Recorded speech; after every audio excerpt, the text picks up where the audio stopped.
Et bienvenue sur Info 83. Merci de nous suivre toujours aussi nombreux avec les actualités utiles, bien évidemment, les infos pratiques que nous vous donnons avec les différentes institutions, bien sûr, les différents organismes, les témoignages également, des témoignages d'ailleurs, si vous souhaitez vous-même témoigner de la façon dont se passe votre confinement, vous pouvez nous contacter via notre page Facebook ou le site internet Info 83. Et puis les témoignages de personnalités, comme nous avons reçu Bernard Laporte, Mourad Boudjelal, Aubin Hubert et d'autres et d'autres. Et puis aujourd'hui, nous recevons Richard Virenque, le champion cycliste 7 fois meilleur grimpeur du Tour de France. Salut Richard. Bonjour à tous. Salut Richard. Alors, toi, tu dis bonjour, bien sûr, parce que l'interview se fait là actuellement. Il est 18h en France, 18h30 à l'endroit où tu te trouves. Alors, on va préciser tout de suite comment effectivement tu passes ton confinement, parce que tu es confiné. Tu es où? Tu es aux Antilles, c'est ça? Exactement, je suis dans les Antilles néerlandaises, à Saint-Martin exactement, côté hollandais.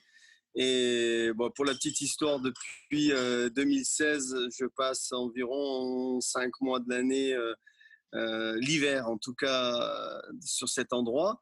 Et en fait, on a passé Noël ici. Et bien sûr, derrière, le virus s'est abattu dans le monde entier. Et maintenant, on est confiné. Donc ici sur l'île, parler d'ici, on est confiné comme vous en France. Même c'est un peu plus compliqué parce qu'on est sur une île, loin de tout. Et maintenant, ils nous ont confinés 24-24, c'est-à-dire qu'on n'a pas le droit de sortir en couvre-feu depuis une semaine. Pourquoi? Parce qu'on est une île. Il y a à peu près 20 000 habitants. Et sur les 20 000 habitants, il n'y a pas beaucoup de lits, vous savez, pour les hôpitaux. Donc, si le virus s'abat vraiment ici, ça devient très compliqué. Les aéroports, depuis maintenant 3 semaines, sont fermés. Donc, les restaurants, bien sûr. Les plages, nous, on n'a pas le droit de sortir du tout d'où on est. Donc, voilà, je vis ça, on va dire, avec 6 heures de décalage. Bon, l'avantage qu'on a, on a un beau temps, une chaleur, on est un peu à l'extérieur, mais on ne bouge pas de chez soi. On espère que ça va rentrer dans l'ordre d'ici un gros mois. En tout cas, je dois revenir sur la France parce que j'ai la famille qui est là aussi, et dans le Var. Et j'entends dire que les frontières vont être fermées. Donc voilà, donc on se pose beaucoup de questions. Et au niveau de comment ça se passe au niveau parce qu'on a compris que le confinement donc était assez drastique par rapport en France, puisque couvre-feu total. Au niveau des denrées alimentaires, est-ce qu'il y a des manques? Comment ça se passe? Alors, si vous voulez, il y a 3 semaines, on était en confinement comme en France, c'est-à-dire que il fallait, les supermarchés étaient ouverts, on avait le droit d'aller juste aller faire des courses, tout ça. Et d'un coup, ça s'est compliqué parce que ils ont eu, côté hollandais où je suis, il y a eu un peu plus de cas, je crois une trentaine de cas. Donc la ministre ici a commencé à stresser et a carrément mis tout le monde depuis maintenant une semaine en confinement total pour pas que le virus s'étale. Donc elle nous a avertis, on va dire 24 heures avant. Donc on a fait quelques courses, mais on pensait franchement que ça allait durer une semaine. Parce que ça faisait déjà 3 semaines qu'on était confinés.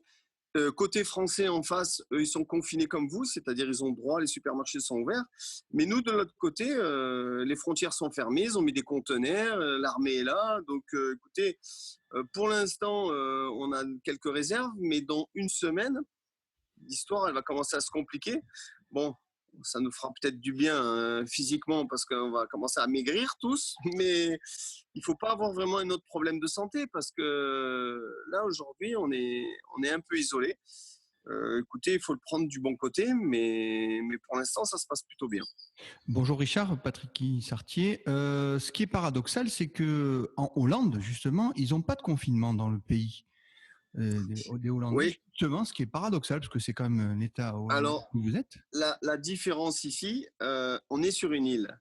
Et une île, on est isolé de pas mal de choses. Tous les aéroports, en tout cas le côté français aéroport est fermé, côté hollandais il est fermé. Et ce que je vous ai expliqué au niveau, des lits sur les urgences, je crois qu'il y a 4-5 machines pour pouvoir respirer, côté hollandais. Donc imaginez-vous une crise comme on la connaît, je veux dire en France, avec une centaine de malades ou 200 ou 1000 malades qui arrivent. C'est vraiment une catastrophe parce que hormis, on va dire, un pont qui peut être mis en place côté français pour évacuer quelques malades en Guadeloupe. Ici, c'est quelques, mais on n'est pas 500 sur cette île, on est quand même pas mal de personnes. Donc la tactique de faire comme en Hollande, écoutez, on confine pas, c'est peut-être osé, mais ici, si on le fait, ça peut être dramatique. C'est clair. Donc voilà. Donc au début, on était en confinement, mais sous les Caraïbes, c'était une bonne chose. Là maintenant, ça se Non, c'est moins complique. marrant. Ah, là, c'est moins marrant parce qu'on ne connaît pas l'issue de la sortie. Bon, on trouvera toujours des ressources pour se faire dépanner avec des voisins, mais je crois que certains sont en difficulté financière puisque depuis ici plus de 3 semaines, voire 4 semaines, tout le monde ne travaille plus. Le SMIC ici, il est très bas. Ça doit être autour de 600-700 dollars par mois. Donc, les gens sur l'île, il y a des gens qui sont assez aisés, il y a des gens qui ont des difficultés aussi, qui vivent le jour.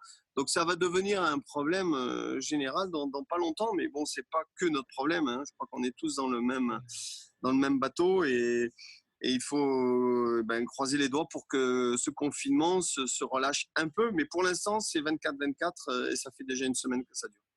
Est-ce que Richard, tu t'es rapproché des autorités françaises pour essayer de te faire, avec ta famille, je suppose, rapatrier en France? Est-ce que tu as vu de ce côté-là? Tu as opté pour cette écoutez, possibilité? quand je vois ce qui se passe en France, je me dis que en France, hormis si j'ai un problème de santé, c'est clair que je pourrais être, on va dire, soigné de suite. Mais aujourd'hui, on est confiné maintenant, pas piégé, mais confiné maintenant depuis 4 semaines. Donc, les seules personnes qu'on voit, c'est juste un voisin un voisinage qui a été confiné comme nous. Donc, quelque part, qu'est-ce qu'on risque? Si on voit pas grand-chose, le virus est un peu loin de tout ça. Donc, revenir en France, je sais pas quel périple il faudra faire pour revenir en France et prendre le risque d'être, pourquoi pas, contaminé. Donc aujourd'hui, je me dis que la seule chose, c'est que c'est sûr que le confinement s'est durci pour nous depuis maintenant une semaine. Et on verra, je me poserai peut-être cette question, s'ils ferment les frontières, si ici les cas commencent à augmenter, parce que si les cas, nous, on est à une cinquantaine, une soixantaine de cas sur cette île, imaginez-vous que dans 15 jours, il n'y a plus que 2 ou 3 cas. Je serais peut-être mieux confiné où je suis que dans le Var ou ailleurs en Europe. Ouais, Donc pour l'instant, si vous voulez, moi j'ai un petit en bas âge. On a arrêté l'école aussi de son côté parce qu'il est à l'école internationale pour lui. Donc lui, ça fait 4 semaines qu'il n'est plus à l'école non plus, donc comme un peu en France.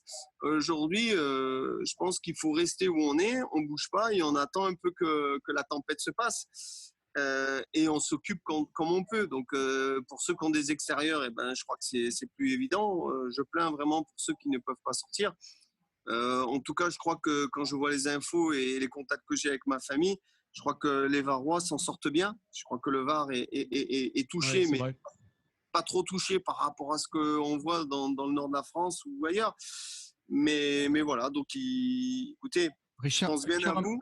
Un petit mot juste sur la France, justement, vous aviez des projets, je suppose, avant que cette pandémie arrive. Est-ce que vous aviez un projet pour le Tour de France, de suivre le Tour de France au niveau télévisuel, ou est-ce que sur le Alors Dauphiné, oui, Paris-Nice, est-ce que vous avez des projets? j'étais en pourparlers, comme vous savez, j'ai suivi le Tour de France pendant plus de 14 ans avec la chaîne Eurosport. Bien sûr, j'étais sur des projets pour revenir dans le Tour et retravailler sur le Tour. Notamment des discussions pour revenir sur ce Tour qui va arriver avec le départ de Nice. Mais depuis le confinement qu'on a, depuis maintenant un mois et demi, tout devient compliqué, notamment si je peux parler du niveau professionnel dans le vélo. Bon, bien sûr, toutes les courses sont annulées, mais aujourd'hui, il y a des choses qui se passent dans le monde du sport et certains ne sont pas la même en scène. Donc déjà, pour que, on va dire, les Jeux Olympiques soient annulés, ils ont eu raison parce que c'est l'éthique des sportifs qui a été respectée. Aujourd'hui, si on doit parler des courses qui doivent être le Tour de France au mois de juillet, sachez que les coureurs français, les coureurs espagnols, les coureurs italiens ne Ouais. peuvent pas s'entraîner, sont confinés comme vous et moi et doivent rester chez eux. Donc, comment vous voulez qu'ils progressent et qu'ils s'entraînent? Donc, ça devient très compliqué pour des gens qui ont un métier qui ne peuvent pas le pratiquer. Par contre, en Belgique, en Hollande, au Luxembourg ou sur d'autres territoires, les coureurs peuvent s'entraîner comme si rien n'était avec des programmes d'entraînement, des stages, tout ça. Donc aujourd'hui, il y a une différence de niveau qui est en train de se creuser depuis un mois. Hein, et on parle du Tour de France qui risque d'être organisé. Je vois mal comment on pourrait respecter les chances des coureurs ou le côté, on va dire, égal des chances sportives, de respecter un agenda avec un Tour de France au mois de juillet. Même à la rigueur, s'il est décalé au mois d'août, un coureur qui ne s'entraîne pas, très peu, n'a aucune chance par rapport à un autre. Donc voilà, donc je me pose cette question. C'est vrai, puis il y a l'aspect économique aussi, Richard. Hein, oui, l'aspect économique. Il y a des enjeux colossaux, hein, c'est vrai. Et oui, mais les enjeux, si je dois parler, les enjeux, on va dire, des communes ou des régions qui ont investi des centaines de milliers d'euros pour organiser, pour assurer le départ ou assurer une étape. Vous allez leur dire à ces régions, de leur dire, eh bien, écoutez, vous allez fermer vos restaurants, vous allez fermer vos hôtels, vous allez empêcher à la population de venir applaudir les coureurs du Tour.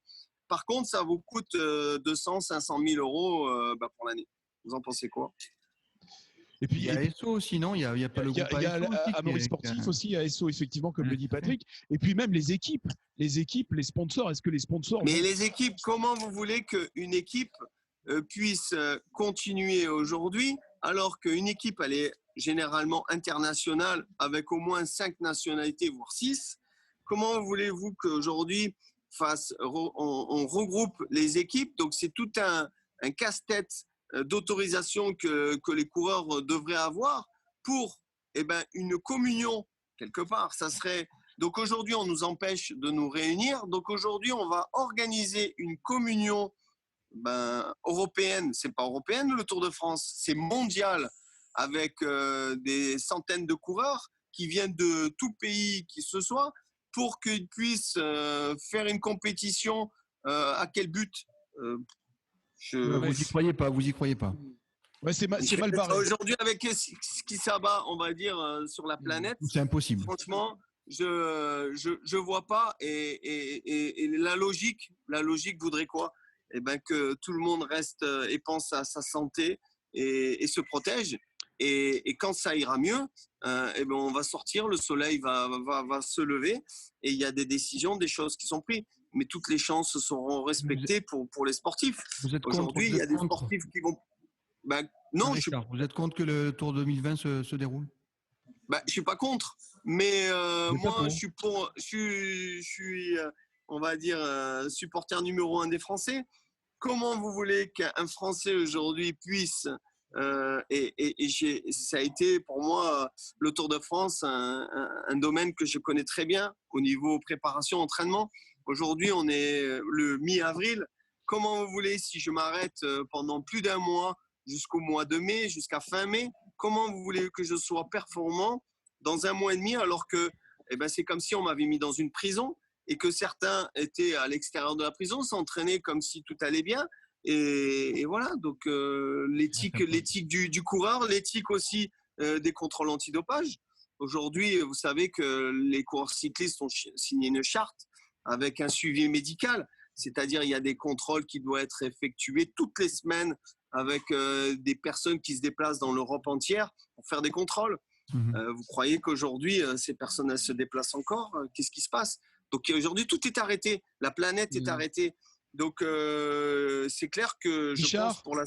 Ouais. Richard, est reporté le Tour de France à une date ultérieure? Là aussi, c'est... Oui, oui, mais reporter le Tour, pour moi, c'est quoi? C'est l'été, c'est là qu'il y a voilà. Voilà. C'est les vacances. C'est les spectateurs, 12 millions de spectateurs sur le bord des routes. Ouais. Oui, c'est les vacances, ça c'est un premier repère. Ensuite, bien sûr, le Tour de France et avec un parcours adéquat pour que le monde entier vienne Aujourd'hui, le Tour pourrait se disputer ailleurs avec, on pourrait dire que c'est le Tour de France, mais on pourrait le faire au mois de septembre, au mois d'octobre. Mais ça aurait une autre image. Après, bon, moi, j'en suis pas. Ça peut être quand même une catastrophe économique quand même pour le sport cycliste, hein, parce que c'est vraiment le miroir, l'événement mondial pour le sport cycliste. Ça peut être quand même grave pour le sport cycliste. Ah, oui, mais comment l'éviter? C'est pas en organisant. Je pense que si tout le monde aujourd'hui repart avec le même parcours du Tour de France pour l'année prochaine et 2020, on fait un trait et le 2021, et ben le Tour de France, c'est les mêmes, on va dire, c'est les mêmes étapes, les équipes. Le seul problème, c'est que les partenaires qui sponsorisent, on va dire, les coureurs cyclistes, généralement, ils ont signé pour 4 ans. Donc, le problème, il est économique au niveau des équipes. Ouais, de partout, hein. Oui, mais de partout. Mais les sponsors qu'on donnait des avances, c'est reporté à une année. C'est plus facile à dire qu'à faire, j'en suis conscient. Mais aujourd'hui, on parle d'une éthique d'un sportif qu'il ait toutes ses chances par rapport à d'autres. Ouais. Moi, je serais en activité, mais je serais comme un fou pour pouvoir aller sur un territoire où je peux m'entraîner, pour que mes chances... les inégalités, effectivement, ouais. Pour éviter les inégalités. Oui, pour que mes chances soient... Parce que quand la course, elle va démarrer, on va dire, eh ben voilà, le Tour, il démarre, telle date. Si vous n'êtes pas de présent, si vous êtes à la rue derrière, qu'est-ce qu'on va vous dire? Il fallait vous organiser, monsieur. Ah oui, mais j'ai pas pu m'entraîner, j'étais séquestré, tout ça. Ah ben, mais c'est votre problème, monsieur. Ah d'accord. Mais voilà, donc il y a un problème pour moi. D'équité sportive. Et oui, voilà. Et pourquoi les Jeux Olympiques qui ont lieu, j'irai une semaine après le départ du Tour de France, une semaine après, de suite, on dit, on arrête. Et vous croyez que les enjeux des Jeux Olympiques, ça pèse pas lourd au niveau... oui, mais ça se fera, ouais. C'est puissance, c'est beaucoup plus lourd qu'un Tour de France. Voilà, mais c'est sûr qu'après... Richard, tu as encore des connexions dans le monde du cyclisme, bien sûr, et autour du Tour de France. Justement, est-ce que tu as des contacts? Qu'est-ce qui se dit? Ou si tu n'en as pas, c'est pas grave. Qu'est-ce qui se dit? Moi, j'ai des contacts des coureurs français qui sont très frustrés de la situation, qui voient les adversaires s'entraîner alors qu'eux, ils ne peuvent pas s'entraîner. Donc ça, je peux vous dire, pour un sportif de haut niveau, comme c'est son métier, c'est très frustrant. Donc on se dit, mais qu'est-ce qu'on va faire? Quelle est la nouvelle règle du jeu? Donc ça, j'ai un retour par rapport à ça. Et l'autre retour, j'entends tout et n'importe quoi, dire qu'on va décaler une date.